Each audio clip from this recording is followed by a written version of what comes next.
Hello friend नमस्कार मु हेमंत आपण स्वागत करुच्ची आम Odia technical tips YouTube channel को।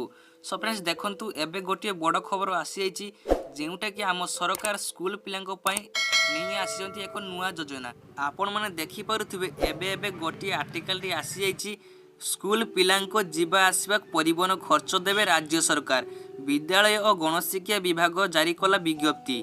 तो यही भली भाव में नुआ अपडेट आसी एमिति कि यार लिंक मु डिस्क्रिप्शन बॉक्स रे आपन को दे दीची चाहिए आपन फुल आर्टिकल रे पढ़ी पारिबे जेउटा कि आपन माने जानि थिबे हमर छोट छोट पिला माने स्कूल जाउछंती जेउ माने सरकारी स्कूल में पाठ पढुछंती सेमानकर परिवहन जीवा आसवा खर्च तांको वर्ष को 6000 टका लेखाई देबे आम राज्य सरकार।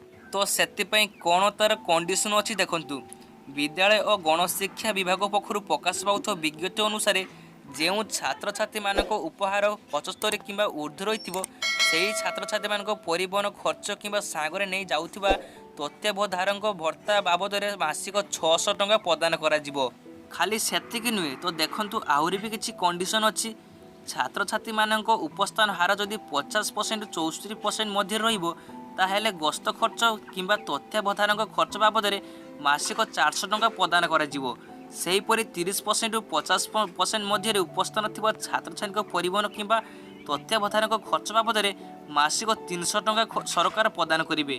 ता छड़ा कौन भी परिस्थिति रे उपस्थान हार 30% कम रही आद्य गस्त खर्च मिलिबो नहीं।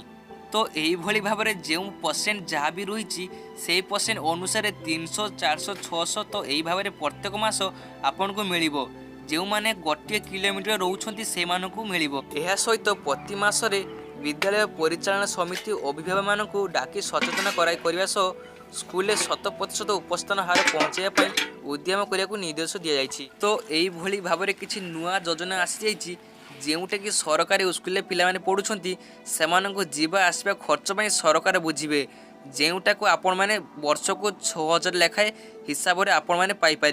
सो फ्रेंड्स ये आपण एक छोटे इनफर्मेशन। सो मु आशा करूँ आपण ए वीडियो बहुत ही हेल्पफुल हो। सो वीडियो भल लगे लाइक करूँ वीडियो को शेयर करूँ और आगू एमती वीडियो देखा आम चैनल को सब्सक्राइब करूँ।